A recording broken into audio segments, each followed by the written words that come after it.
everyone, so today we're going to be reading Mapping Penny's World by Lorene Leedy. So, based off of the front, what do we think? Maybe we think this is Penny and Penny's traveling, maybe? Well, let's find out.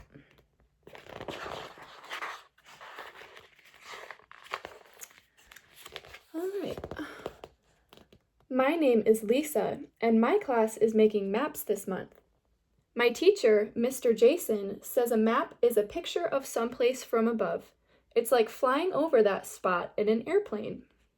We have the airplane going over the whole world.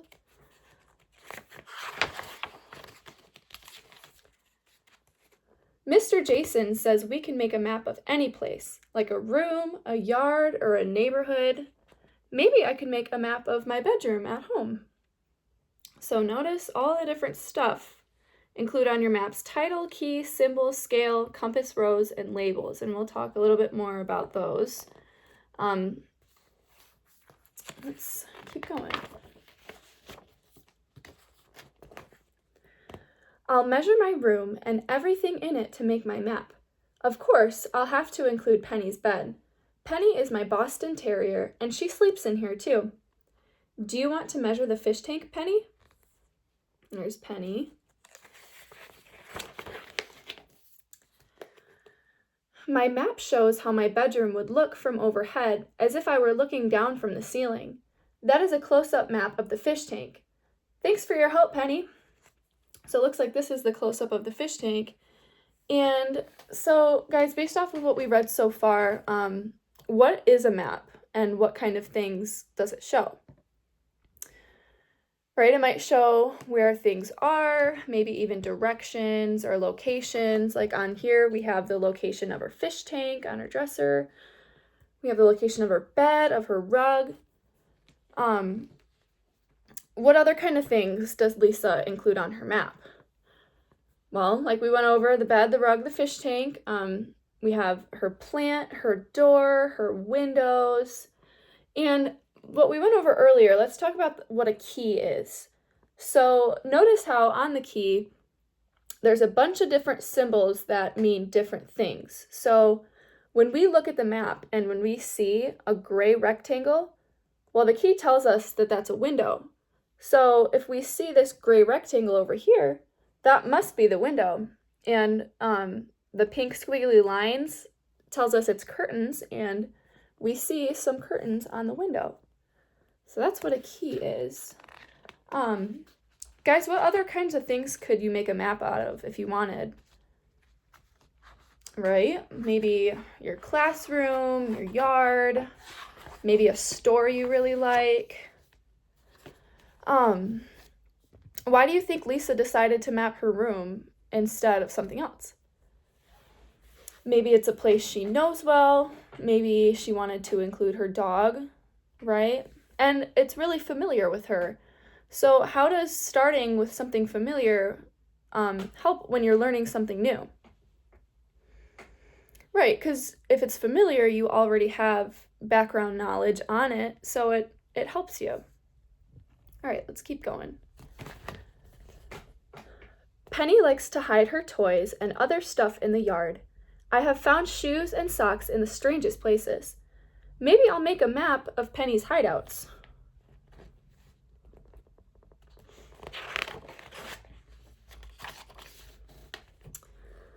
On this map, some of the symbols stand for the goodies she has hidden outside. The rest of the symbols represent the fence, table, and other things that are supposed to be out there. Penny, if you hide my doll, you'll be in big trouble. So this is Penny's treasure map, and we see her bone. She's got a couple bones around the yard, have a tree, and so this little dotted circle here in the key tells us that something's buried in the yard. Well, looks like there's something buried in the yard up there. There's all sorts of different things on here. So based off of this map is one that Lisa made for Penny. How do we think that Lisa feels about Penny? Right, she probably loves her a lot, and she probably wants to include her in her project. And maybe she even thinks it's fun just to know where Penny goes. So, how does including Penny make the project more personal? Well, we know obviously that Lisa loves Penny, and it makes it really personal just connecting it to Penny.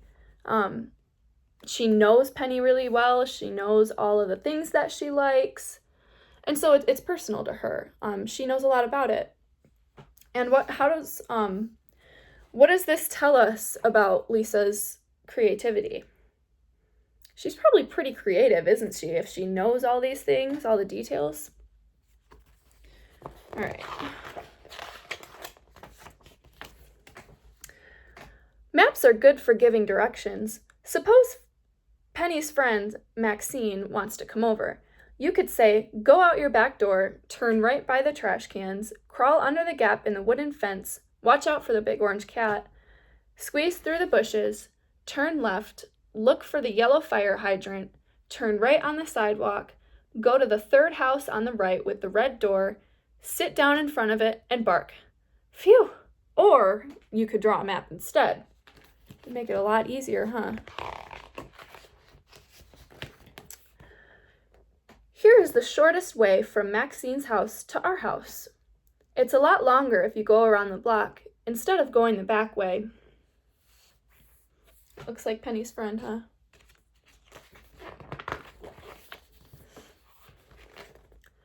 I can't take Maxine when I ride my bike because there's only room for Penny in the basket.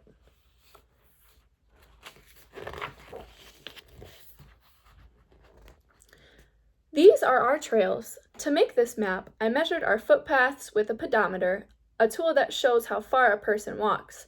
For the bike trails, I used an odometer, which shows how far a vehicle travels. The map scale shows the real distances in the park. According to the map, the distance between point A and point B is 0.2 of a mile. See how it tells us she has the scale down here so we can measure.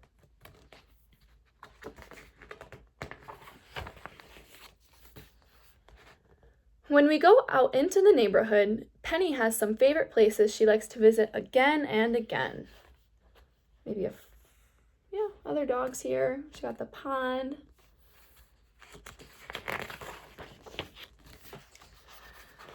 I made this 3-dimensional map with construction paper and clay. The numbers show where Penny can do different activities. So, do you guys, based off of the maps that we've seen, do you think that these are useful or fun? What do you think? I would agree. I think they're useful because they show where everything is. But I also think they're fun and creative. Maybe they help her show what things are important to her. Do you guys think something can be both fun and useful? I think so too. I mean, these maps are fun and they're useful.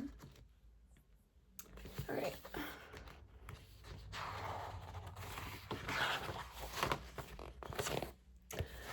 This map shows a few of the places Penny can go, and I'm going with her.